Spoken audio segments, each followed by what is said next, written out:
네, 안녕하세요. 오늘 이제 9시 강의 시작해 보도록 하겠습니다. 오늘 강의는 더 나은 삶의 질을 위한 치의학, 구강내과의 역할과 진료라는 주제로 정해 보았고요. 저는 연세퍼스트 구강내과 치과의 원장 이정은입니다.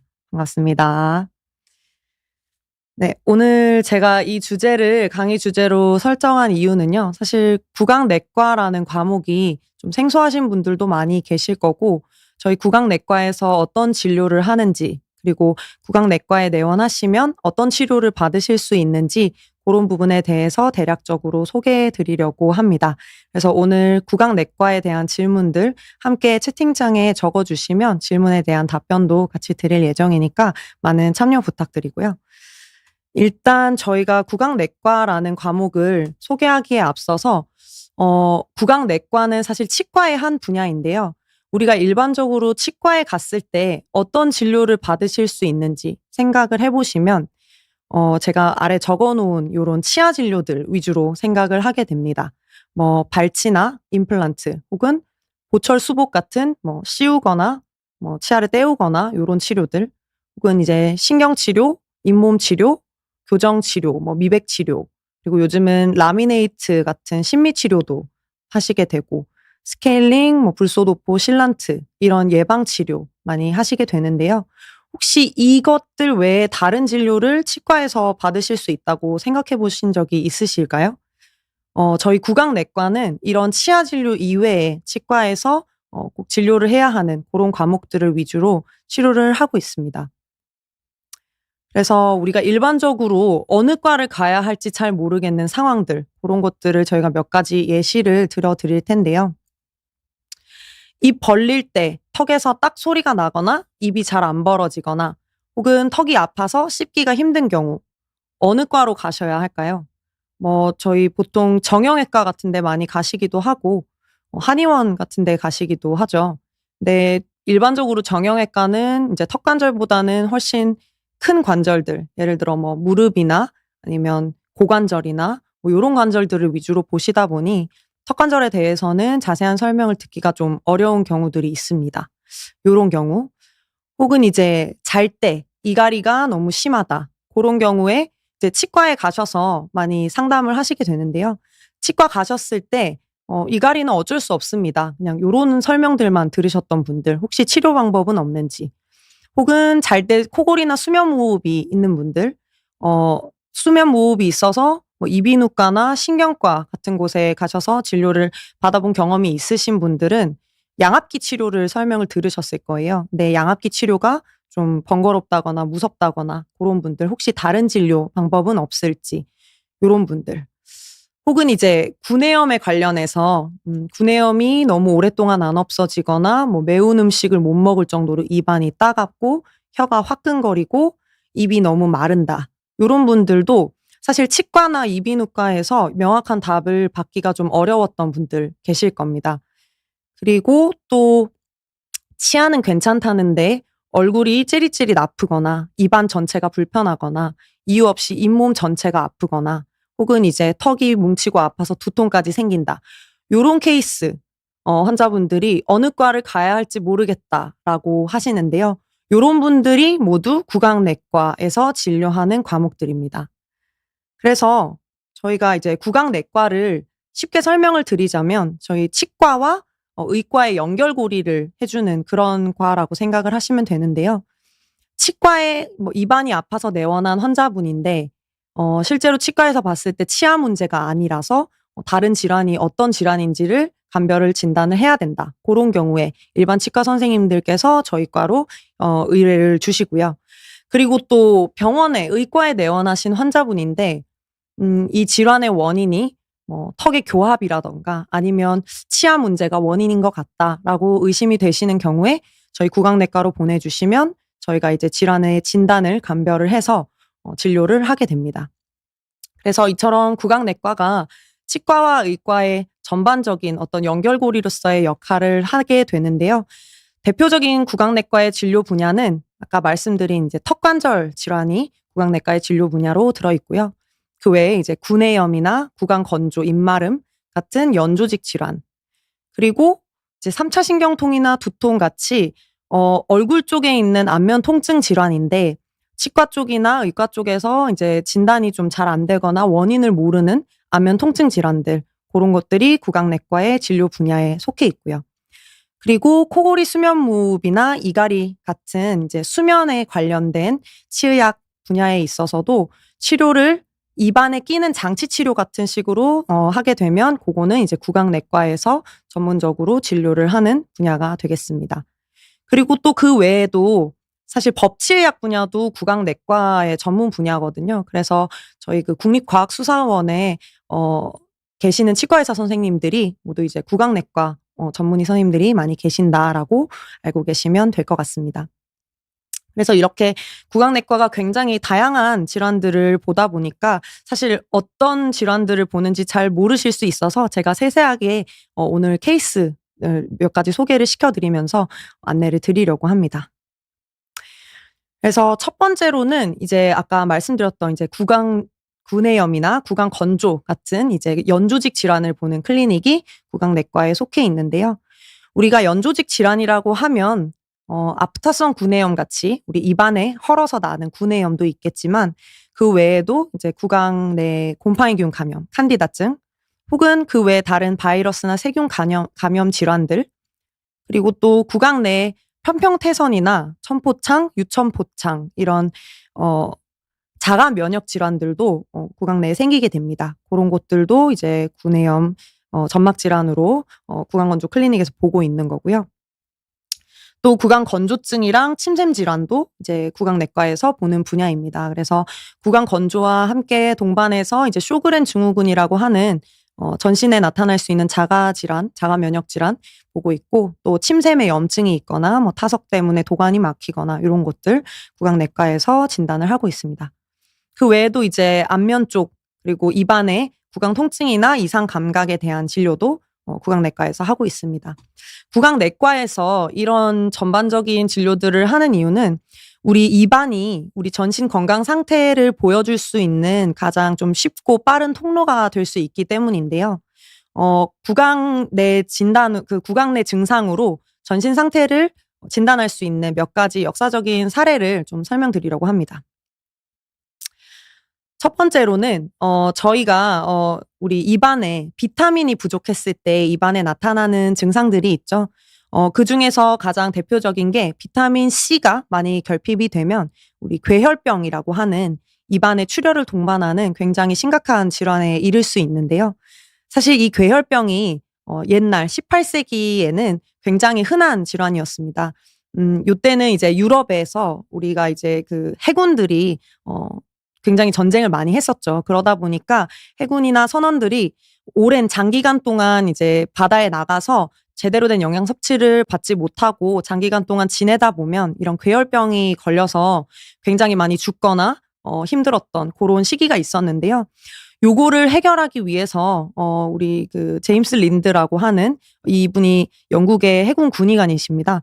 1747년도에 어떤 음식을 통해서 괴혈병을 치료할 수 있을까에 대한 이제 실험을 좀 해보았는데요.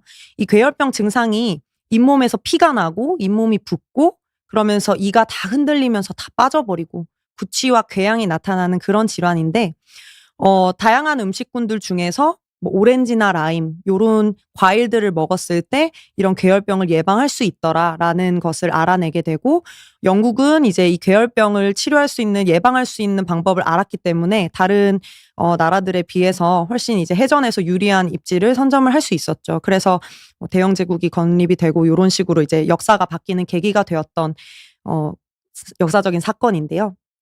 지금은 이 괴혈병의 원인이 비타민 C 부족이라는 거를 알고 있지만 그때 당시에는 이제 요런 증상을 통해서 요런 질환들이 있을 때 예방하는 방법을 몰라서 굉장히 난해했던 그런 상황이 있었습니다.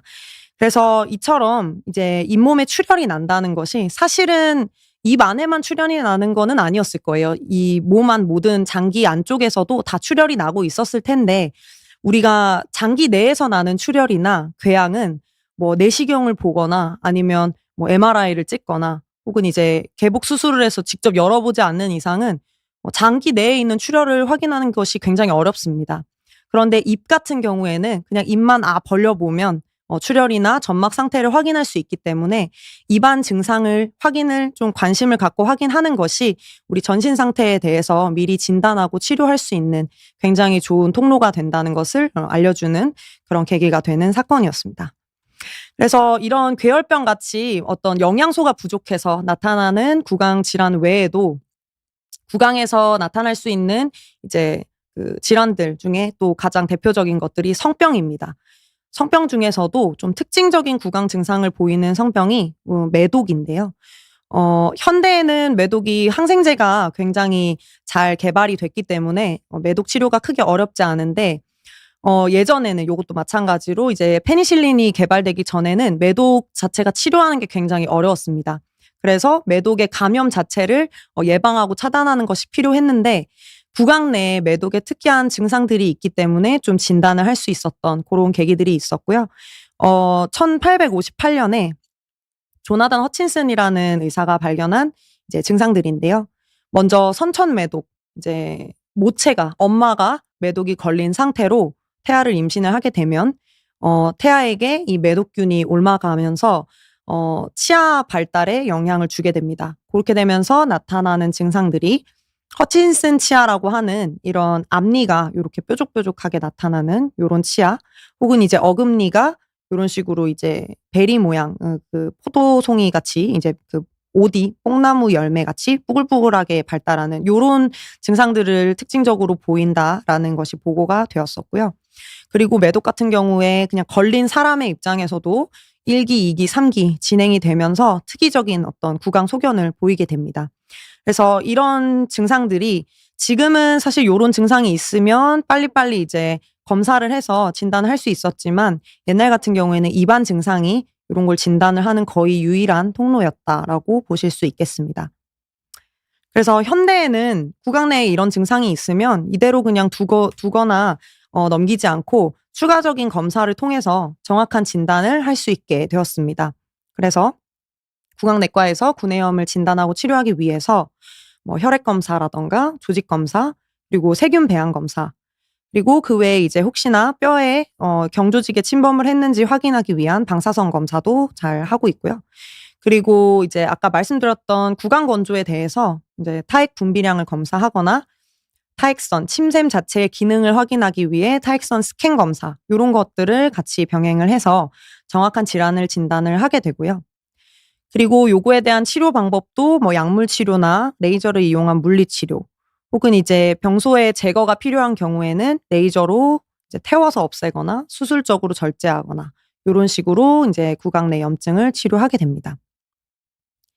그리고 아까 말씀드린 것처럼 전신적인 상태가 이런 구강 내 증상의 재발이나 원인이 영향을 줄 수 있기 때문에 영양이나 전신 질환에 대한 이후에 관리를 같이 병행하기도 하고, 또 구내염 같은 경우에는 수면이나 스트레스와 굉장히 연관이 많이 있는 경우가 많습니다. 그래서 수면과 스트레스 관리를 이제 구강내과 쪽에서 관련 협진이나 직접적인 치료를 통해서 관리를 동반을 해서 진행하고 있습니다. 그래서 여기까지가 구강내과에서 하는 구내염 치료에 대한 건데요. 요거 관련해서 저희가 그 질문을 좀 받아보도록 할게요. 나날벌쏘님께서 구내염에는 알보칠이 더 좋을까요? 페리덱스가 더 좋을까요? 라는 질문을 해주셨는데요. 사실 이제 구내염이 생겨서 약국에 가시면 알보칠을 권해드리는 약사님들이 종종 계세요. 근데 사실 알보칠의 성분이 굉장히 강한 산성 성분이거든요. 그래서 알보칠은 병소에 산성을 발라서 병소를 확 태워버려서 새살이 돋게 하는 그런 원리인데, 심하지 않은 구내염에는 좀 그래도 크게 탈이 나지 않게 효과를 볼 수 있는데요. 문제는 구내염의 종류 중에서 좀 악성 구내염이라던가 아니면 좀 만성적으로 오래된, 혹은 그 피부 진피 쪽까지 많이 퍼진 구내염은 알보칠을 잘못 바르게 되면 증상이 오히려 더 악화될 수 있습니다. 그래서 알보칠 같은 경우에는 저는 바르지 않도록 설명을 드리고 있고요. 페리덱스는 이제 우리 잘 알고 있는 오라메디와 동일하게 이제 그 스테로이드 연고입니다. 그래서 스테로이드 연고는 구내염에 바르게 되면 좀 회복을 빨리 해줄 수 있는 역할을 해서 사용하시는 거는 좋은데요. 이제 페리덱스 연고 같은 경우에도 너무 과량을 짜서 쓰시거나 혹은 이제 당뇨가 있으신 환자분들은 당 수치 조절이 안 될 가능성이 있어서 적정량을 그냥 얇게 도포하시는 것이 좋겠습니다. 그리고 두 번째로 이제 착한 맛 던지네스통게 님께서 천식으로 흡입제 사용하다 보면 칸디다증 나타나는 경우 있는데 네, 치과로 오시면 되냐고 말씀해 주셨습니다. 그 일반 치과에서도 항진균제를 처방하는 이제 병원들이 있는데요. 저희 구강내과로 오시면 항진균제를 물론 복용하는 식으로 처방 드릴 수도 있고 그 가글이나 요런 제제로 사용을 하실 수도 있거든요. 그래서 사실 먹는 식으로 항진균제를 먹는 것들이 전신적인 영향이 있을 수 있어서 만약에 구강 내에만 국한된 칸디다증이다라고 하시면 구강내과로 오시면 아마 도포성 항진균제 같은 거 처방받으실 수 있습니다. 그리고 바람결애님께서 입이 너무 마릅니다. 네, 물을 계속 마셔도 개운하지 않고 밤에도 깹니다. 당뇨 없는데 구강건조증이 생길 수 있나요? 하셨습니다. 네, 그 입이 마르고 구강건조가 생기는 이유가 물론 이제 침샘 기능 자체가 좀 떨어지는 그런 질환, 아까 말씀드렸던 쇼그렌 증후군 같은 질환이 있으실 수도 있고요. 혹은 이제 드시는 약이나 아니면 수면 부족, 스트레스 이런 것들이 원인이 돼서 침 분비량이 떨어질 수도 있습니다. 그래서 꼭 당뇨가 있어야지만 구강건조증이 생기는 거는 아니기 때문에 구강건조 때문에 많이 힘드시다 하면 구강내과 한번 내원해 주셔서 검사 받아보시면 좀 치료가 되실 수 있을 것 같고요. 그리고 저희가 처방하는 약 중에 침 분비량을 늘릴 수 있는 약도 있습니다. 그래서 필요한 경우에는 그런 약의 도움을 받으시는 것도 도움이 되겠습니다.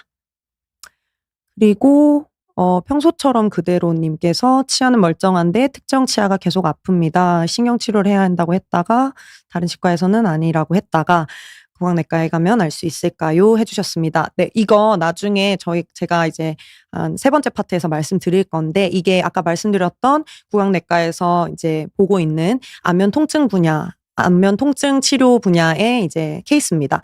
이따가 제가 케이스 몇 가지 안내해 드릴 건데 혹시 본인과 상황이 맞는 케이스가 있으신지 보시면 좋을 것 같습니다.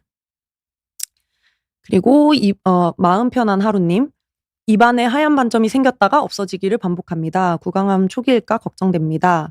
어떤 검사를 통해 감별하나요? 라고 해주셨는데요. 반점이 생겼다가 없어졌다가 하는 경우에는 구강암의 가능성이 커 보이지는 않습니다. 다만 이제 혹시 통증이 동반되거나 뭔지 걱정된다 하시면 구강내과 오시면 저희가 보통은 대부분의 상황은 육안으로 어느 정도 판별이 되기 때문에 그렇게 감별할 수 있는데 필요한 경우에는 저희가 이제 조직검사 같이 병행해서 진행할 수 있습니다. 네, 내원해 보시면 좋을 것 같습니다. 네, 여기까지 하고 다음으로 넘어가서 저희가 두 번째 파트 안내해 드릴 건데요. 두 번째로는 턱관절 클리닉입니다. 저희 구강내과에 내원해 주시는 환자분의 거의 80% 정도가 턱관절 환자분이신 것 같은데요. 턱관절 클리닉에서는 이제 관절 자체의 장애로서 이제 디스크 문제나 관절염이나 턱이 빠지는 문제 이런 것들 치료할 수 있고요. 그리고 다음으로는 이제 근육통 문제로 근육통 증후군, 근육 경련 혹은 이제 근육이 너무 크게 비대가 돼서 사각턱이 있으신 분들 저희가 치료를 하고 있습니다. 그리고 이런 턱관절 문제들은 구강 악습관으로 이갈이나 이약물기 습관이 있을 때 같이 나타나는 경우가 있어서 그런 습관 관리를 위해서도 이런 이제 클리닉을 진행을 하고 있습니다. 근데 이제 환자분들께서 제일 궁금해 하실 만한 게 왜 턱관절을 치과에서 보게 됐을까가 좀 궁금하실 거라고 생각합니다. 이제 그거의 계기가 되는 과거에 이제 논문을 하나 설명을 드릴 건데요. 1934년에 제임스 코스텐이라는 의사가 이제 발표한 논문입니다. 요 분은 사실은 미국의 이비인후과 의사 선생님이셨는데요. 아무래도 이비인후과 선생님이시다 보니 이제 귀가 아프거나 청력이 저하되거나 귀가 꽉 찬 느낌이 있거나 어지럽거나 요런 증상들을 호소하는 환자분들을 많이 보셨을 텐데 실제로 요런 환자분들 중 많은 수가 귀에는 아무 이상이 없었다라는 거를 발견을 했습니다. 그래서 그럼 이분들의 어떤 문제가 있어서 이제 이런 증상이 생겼을까를 보니까 대부분이 이제 치아가 많이 빠지거나 틀니가 낡아서 치아 높이가 낮아진 상태였다는 거를 확인을 했고요. 그래서 이분이 이제 주장을 하신 게 치아가 많이 닳아서 깊게 물리거나 아니면 이가 많이 빠져서 교합이 불안정하신 분들이 근육이나 주변 인대에 변성이 생기면서 귀의 증상에 영향을 주는 것 같다. 그래서 턱이나 귀에 문제가 있는데 귀 자체에는 이상이 없는 경우에는 치과 치료를 받아야 한다라는 내용의 이제 논문을 발표를 했습니다. 그래서 이 논문을 제가 쭉 읽어보면서도 참 그 관절이나 이런 것들을 굉장히 디테일하게 움직임까지 해서 같이 이제 기술을 해놨고요. 요 논문을 계기로 이제 치과 쪽에서 요 턱관절 진료에 대한 관심이 시작이 됐고, 실제로 1900년대 초반, 1950년, 60년대까지는 턱이 아파서 오시면 그래서 뭐 교정 치료를 하거나 보철 치료를 하거나 그렇게 해서 치아를 고쳐야 턱이 나아진다라는 개념으로 치료를 했습니다. 그러던 중에 이제 1969년에 다니엘 라스킨이라는 이제 이분은 구강암암면 외과 의사이자 교수님이신데요. 이분께서 이제 턱 증상이 꼭 이제 그 치아 치료만으로 해결되는 게 아니다라는 개념을 소개를 하셨어요. 그래서 턱관절 통증이 관절의 구조적인 손상이나 염증이나 디스크 문제 때문이라고 생각을 했는데 실제로 보니까 많은 환자들에서 명확하게 관절이 손상돼 있지는 않더라. 그래서 이게 구조적인 문제보다는 기능적 문제일 가능성이 있다라는 거를 이제 제기를 하셨습니다. 그래서 기능적 문제이기 때문에 이거는 근육의 문제다라는 내용을 발표를 하셨고요. 그래서 근육에 통증을 일으키는 발통점이라는 부위가 있고 요거를 해결을 해야 되는데 스트레스를 많이 받으면 근육이 긴장을 하고 그러다 보면 많이 이를 물거나 이를 갈아서 또 그 증상 때문에 스트레스를 받고 이게 계속 반복되면서 이제 증상을 악화시킨다라는 걸 주장을 하셨고, 그래서 수술이나 치아 자체를 바꾸는 이런 수식보다는 약물로 근육을 풀거나 물리치료를 하거나 스트레스 관리를 하거나 혹은 이제 최근에 요즘 이제 스플린트라는 장치를 많이 쓰죠. 이제 그런 개념을 제시를 하시면서 장치 치료를 하는 식으로 보존적으로 치료하고 관리를 해 나가는 것이 필요하다라는 개념을 설명을 하셨습니다. 사실은 요 개념이 현대 구강내과에서 턱관절 진료를 하는 주된 1차적인 치료의 개념이 되는 것 같고요. 실제로 구조적인 문제가 있으면 이제 치아의 교합이나 뭐 그 치아 구조를 바꾸는 보철 치료를 할 수 있지만 그 전에 그거는 이제 비가역적 되돌릴 수 없는 치료이기 때문에 그런 치료를 하기 전에 1차적으로 보존적인 치료를 하는 개념이 요때 이제 정립이 되었습니다. 그래서 최근에는 턱관절 치료를 어떤 단계로 진행을 하냐면 이제 턱관절의 질환을 진단하는 기준이 수십 년 동안에 조금씩 이제 개선이 되면서 정립이 됐는데요. 지금은 이제 DCTMD라는 진단 그 기준에 대한 표가 있습니다. 그래서 그 진단 기준에 따라서 환자의 증상을 진단을 하고요. 그 진단된 질환에 맞는 다양한 치료 방법을 선택하게 되는데 약물 치료, 물리 치료 있고요. 그리고 최근에는 이제 보톡스나 PDRN이라는 DNA 주사가 개발이 돼서 주사 치료도 많이 진행을 하고 있습니다.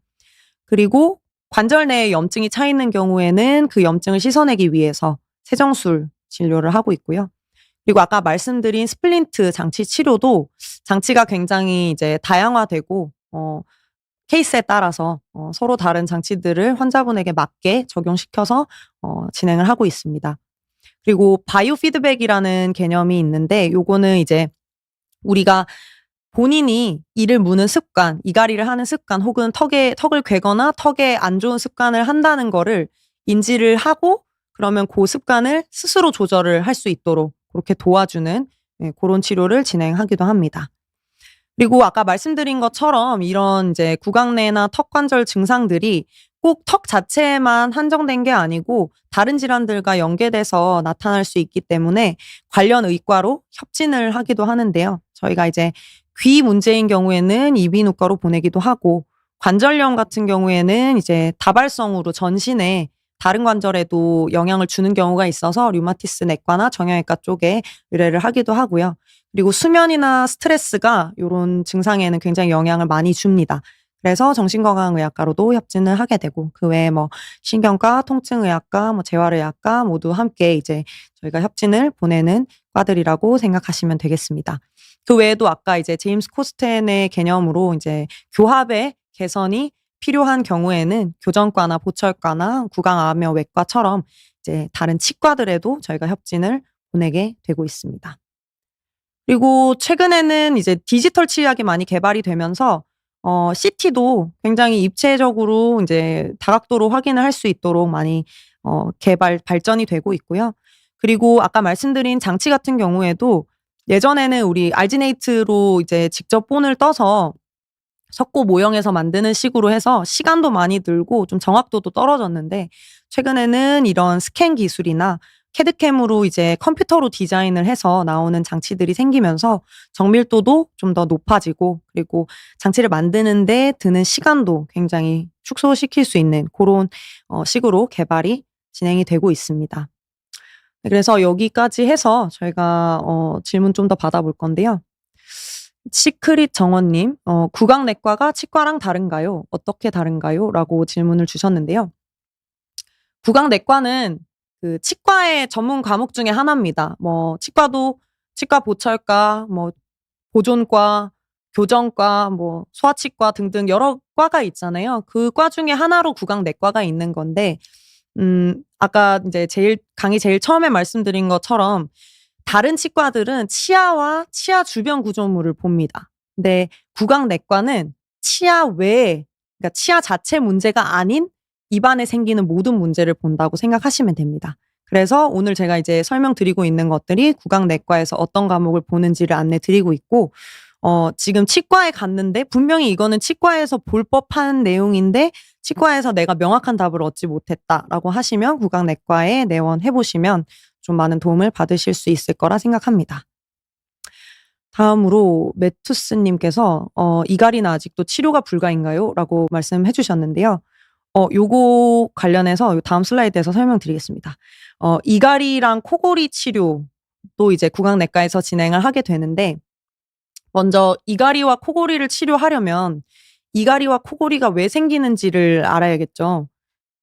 그래서 보시면 이갈이는 우리가 잠을 자는 동안에 이제 뇌파를 측정을 해 보면은 잠을 똑같은 단계로 똑같은 정도로 자는 게 아니고 점점 단계가 매번 바뀌게 됩니다. 그래서 좀 얕은 잠에서 단계가 내려가면서 이제 깊은 잠으로 갔다가 깊은 잠에서 또다시 얕은 잠으로 왔다가 또다시 깊은 잠으로 갔다가 이런 단계의 전환을 계속 반복하게 되거든요.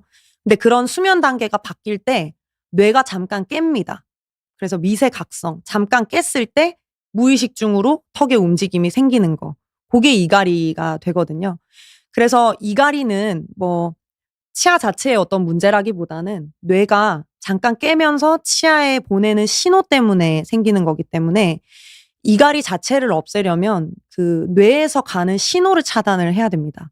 근데 아직까지는 그 신호 자체를 없애거나 차단할 수 있는 방법이 없습니다.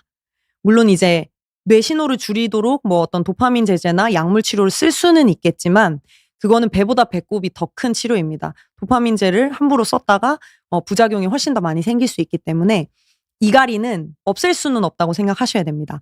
다만 수면의 질이 떨어지거나 스트레스가 심하면 이갈이를 단기적으로 조금 더 할 수도 있고 수면의 질이 좋아지면 이갈이를 덜 할 수 있고 그런 차이는 있겠지만 이갈이는 없앤다기보다는 이갈이로 인한 치아의 마모나 턱에 무리가 가는 행동을 예방하고 관리하는 개념으로 보셔야 되는데요. 그래서 이갈이는 이제 이를 갈게 하는 이런 저작근, 씹는 근육들에 보톡스 주사를 해서 이를 좀 살살 덜 갈게 하는 고런 주사 치료를 하거나 혹은 아까 말씀드렸던 요런 잘 때 끼는 스플린트 장치를 이용해서 이갈이를 할 때 치아나 턱을 보호하는 식으로 고런 식으로 관리를 하는 게 이갈이의 치료 방법입니다. 그리고 코골이는 이갈이와는 좀 다르게 이제 자는 동안에 우리가 뒤로 이렇게 눕게 되면 중력 때문에 기도가 좁아집니다. 그래서 기도가 좁아지기 때문에 거기를 숨을 쉴 때 공기가 왔다 갔다 하면서 마찰이 생기면서 생기는 소리가 코골이고 그 기도가 완전히 막혀버려서 숨을 못 쉬게 되면 그게 수면 무호흡이 됩니다. 그래서 요런 코골이는 우리가 이제 의과 쪽에서는 양압기라는 장치로 치료를 하게 되는데요. 양압기는 코나 입에 산소 마스크 같은 걸 써서 공기를 계속해서 불어넣어 주는 겁니다. 그렇게 해서 기도를 확보하는 방법인데 그 양압기가 아무래도 기계가 좀 부피가 크고 소음이 좀 있고 불편하다 보니까 저희 치과에서는 입안에 끼는 요런 장치로 조절을 하게 됩니다.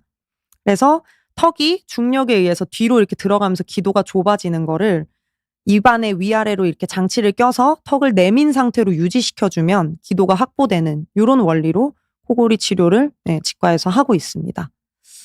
그래서 아까 그 질문 주신 "이갈이는 아직 치료가 불가인가요?" 라고 했을 때 이갈이를 없앤다기보다는 이런 방식으로 이제 관리를 하는 거다라고 생각해 주시면 되겠습니다.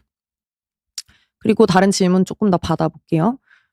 나날벌쏘님 "입안을 항상 촉촉하게 하는 팁을 부탁드리겠습니다." 하셨는데 사실은 우리가 이제 입안을 촉촉하게 한다는 게 침이 정상적으로 나오는 분들은 막 이거를 꼭 막 평소에 신경을 써야 하는 상황은 아닐 겁니다. 근데 이제 지금 저처럼 말을 많이 하는 경우에는 이제 물을 좀 마시면서 고렇게 관리를 해야 되는 거고, 침이 좀 덜 나오거나 입안이 평소에 마르시는 분들은 침샘 마사지라는 걸 할 수가 있거든요. 우리 얼굴 쪽에 침샘이 이 턱 옆쪽이랑 여기 그 아래 턱 부위 쪽에 많이 분포를 하고 있어요. 그래서 내가 입안이 좀 마르고 침이 좀 나오게 하고 싶다라고 하면 이 턱, 이 귀 아래쪽이거든요. 여기를 살짝 마사지를 해 주시거나 여기 턱 아래쪽을 살짝 마사지 해 주시면 침이 조금 도는 거를 느끼실 수 있습니다. 고런 침샘 마사지 있다는 거 안내해 드릴 거고요. 그리고 다희박 님 "양치할 때 혀를 내밀고 강하게 닦을 때 혓바닥 아래 턱 부분이 뻐근합니다. 이비인후과에서 혀를 잡아당기면서 검사하다가 턱이 뻐근해서 턱 빠졌냐고 물어보셨는데 턱 빠진 느낌은 아닌데 턱을 내밀 때만 그렇다라고 하셨는데 혀를 내밀 때만 그렇다라고 하셨는데 맞습니다. 혀를 내밀 때 여기 턱 아래쪽에 있는 요런 그 근육들이 같이 관여를 하거든요. 그래서 사실은 이 혀를 내밀어서 턱이 빠질 정도로 혀를 내밀 때는 입을 크게 벌리는 건 아니어서 관절이 빠졌다기보다는 이 턱 아래쪽에 있는 혀를 움직이는 근육 자체가 좀 무리를 받아서 고런 느낌이 뻐근한 느낌이 드셨을 것 같습니다. 사실 혀는 안쪽에 인대도 잡고 있고 이거를 잡고 있는 근육들도 굉장히 얇고 작기 때문에 너무 과하게 움직이거나 손으로 잡고 움직이는 거는 사실 좀 무리를 줄 수 있어서 고런 것들은 좀 주의를 하셔야 됩니다. 그래서 만약에 이렇게 잡아당겨서 뻐근하다고 하면 이런 턱 아랫 부위에 따뜻하게 온찜질 해 주셔서 근육을 좀 풀어 주는 게 도움이 되실 것 같습니다. 그리고 햄버거 님 자고 일어나면 백태가 끼는데 코골이가 심해서 그런가요? 제거 방법이 있을까요? 하셨는데 그 백태는 사실은 이제 보통은 혀에 끼는 백태는 아까 말씀드렸던 이제 구강 내 곰팡이균 그 칸디다증과 좀 연관이 있습니다. 그래서 자고 일어나서 백태 끼는 게 코골이라기보다는 구강 건조, 입안이 건조하다 보면은 이제 곰팡이균이 조금 더 생기면서 백태가 더 생길 수 있습니다. 물론 코골이가 있으신 분들이나 아니면 비염이 있으신 분들은 자는 동안에 입을 벌리고 자니까 구강 건조가 같이 동반될 수 있는데요. 꼭 코골이가 원인이라기보다는 이제 전반적으로 구강 건조를 개선하는 식으로 치료를 하셔야 됩니다. 그래서 만약에 이 백태 끼는 게 너무 심하다라고 하면 그 입안에 쓸 수 있는 이제 항진균제, 그 곰팡이균을 줄일 수 있는 약을 쓰거나 혹은 이제 자기 전에나 이제 물을 좀 자주 드시는 것도 좀 구강 건조를 줄여서 백태를 좀 예방할 수 있는 방법이 되겠습니다. 네, 다음으로 배동기 님.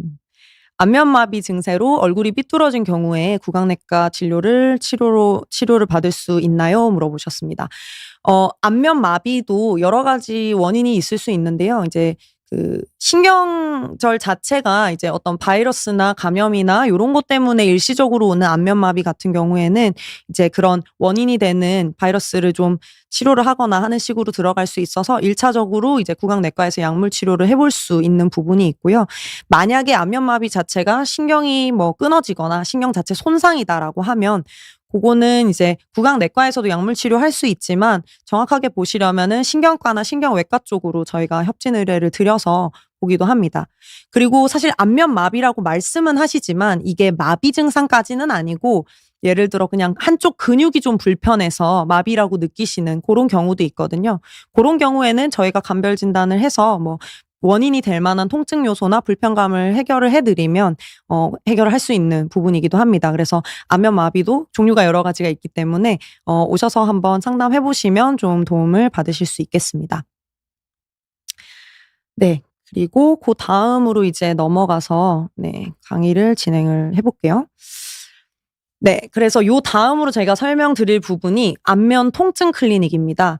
그 안면 쪽에 있는 통증이나 불편감인데 원인을 모르거나 정확한 진단이 좀 어려운 경우에 이제 저희 과에서 많이 보게 되는데요. 안면 통증도 신경성 통증이 있고 근육이나 관절에 의해서 나타나는 통증이 있습니다. 그리고 그 외에도 이제 구강 점막이나 요런 기타 통증들이 있을 수 있어서 요거는 1차적으로 진단이 좀 필요합니다. 근데 이제 이 통증을 진단을 하는 부분에 있어서는 통증은 눈에 보이는 개념이 아니기 때문에 사실 우리가 눈으로 통증의 정도나 강도나 위치를 딱 매핑을 해서 볼 수 있으면 진단이 훨씬 쉽겠지만 요 안면 통증에 관련한 거는 이 통증을 느끼시는 분이 설명을 해 주셔야 하는 부분들이 많습니다. 그래서 환자분들이 안면 통증으로 내원을 해 주시면 저랑 굉장히 대화를 많이 하게 돼요.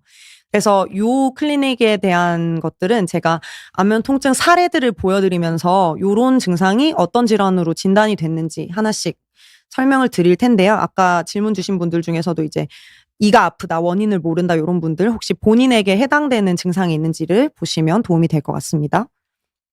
자, 첫 번째 케이스인데요. 52세 여자 환자분이시고 2달 전부터 오른쪽 위 어금니가 너무 아파서 치과에 갔는데 이에는 이상이 없다고 들었습니다. 근데도 계속 아파서 결국 그 이를 제가 빼달라고 해서 뺐습니다.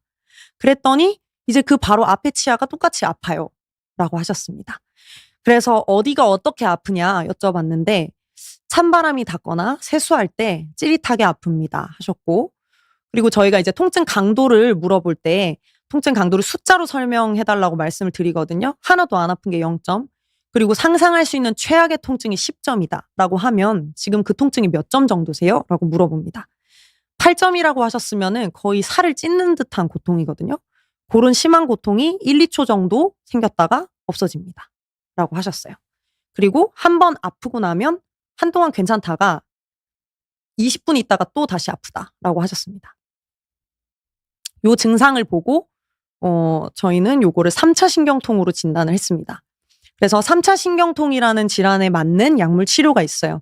그래서 고런 3차 신경통 약을 써 보고 그리고 필요한 경우에는 요분들을 이제 신경과로 의뢰를 드립니다. 신경과에서 3차 신경통에 대한 MRI 촬영을 할 수도 있고 또 신경과나 신경외과에서 3차 신경통을 뭐 시술적으로나 수술적으로 치료할 수도 있기 때문에 요런 치료에 대해서는 또 저희가 신경과로 의뢰를 드리는 식으로 요 케이스는 이제 치료가 되었습니다. 다음 케이스는 이제 63세 여자 환자분이시고 왼쪽 아래 어금니가 아주 오랫동안 잇몸이 안 좋다가 결국은 이제 너무 욱신거리고 아파서 3달 전에 이를 뺐습니다. 근데 그 이후로도 그 자리가 계속 아픕니다.라고 하셨어요. 아까랑 좀 비슷하죠? 근데 이제 통증 양상이 둔한 통증이고 점수는 3점 정도로 좀 약하거나 중간 정도 통증인데 요 통증은 하루 종일 계속 지속됩니다. 그리고 그 치아 주변을 건드리면은 한 5점 정도로 더 아픕니다. 라고 하셨어요. 아까랑 비교해서는 통증 강도가 많이 차이가 나고 지속 시간도 좀 다르죠. 그리고 그 외에도 막 음식 맛도 잘 모르겠고 그 아픈 치아 주변이 뭔가 남의 살처럼 감각도 이상합니다. 라고 하셨어요. 근데 요 증상을 보고 3차 신경통인 것 같아요라고 저희 병원으로 많이 의뢰가 돼서 오십니다. 근데 사실 요 증상은 전형적인 3차 신경통보다는 3차 신경병성 통증이라고 하는 또 다른 질환이 있습니다. 그래서 요거는 약물 치료가 조금 달라질 수 있어서 3차 신경병성 통증으로 진단해서 약물 치료가 들어갔고요. 요런 경우에는 신경 차단술이 도움이 될 수 있어서 통증의학과나 신경외과로 의뢰를 해볼 수 있습니다. 그리고 이제 이런 증상은 하루 종일 지속되는 통증이에요. 그러다 보니까 아무래도 이 증상 때문에 스트레스를 받아서 이 증상이 악화되거나 잘 안 낫는 경우가 있습니다. 그래서 요런 경우는 필요한 경우에 저희가 정신건강의학과에 의뢰를 해서 인지행동이나 심리치료를 받을 수 있도록 안내를 해 드리고 있습니다. 그리고 요거는 이제 세 번째 케이스. 35세 여자 환자분이시고 한 달 전부터 오른쪽 아래 어금니가 전체적으로 아픕니다. 치아에는 문제가 없다고 합니다. 가끔 오른쪽 윗니도 아픈 것 같아요. 라고 하셨어요. 그래서 제가 이제 여쭤봤을 때 잘 때 이갈이도 있고 아침에 좀 더 아픈 것 같아요. 라고 하시고요. 치아 자체를 두드려 보거나 검사했을 때는 아무 문제가 없었고 대신에 그 오른쪽 턱 근육을 눌러봤을 때 통증이 심하게 느껴지셨다고 합니다. 그래서 요런 케이스는 이제 오른쪽 씹는 근육, 저작근의 근육통 때문에 이제 연관통이 치아로 온 경우다라고 진단을 하고 보톡스 주사나 장치 치료하고 이제 근육통에 관련된 뭐 약물 치료, 물리 치료를 해서 해결을 할 수 있는 그런 케이스였습니다. 그리고 네 번째 케이스는 42살 남자 환자분이시고 일주일 전부터 왼쪽 광대뼈가 묵직하게 아픕니다. 왼쪽 위 어금니가 전체적으로 들뜨는 느낌이 납니다. 라고 하셨어요. 아까랑 조금 비슷한 증상인데요. 근데 좀 특징적으로 고개를 숙이거나 누우면 통증이 더 심해진다고 하셨어요.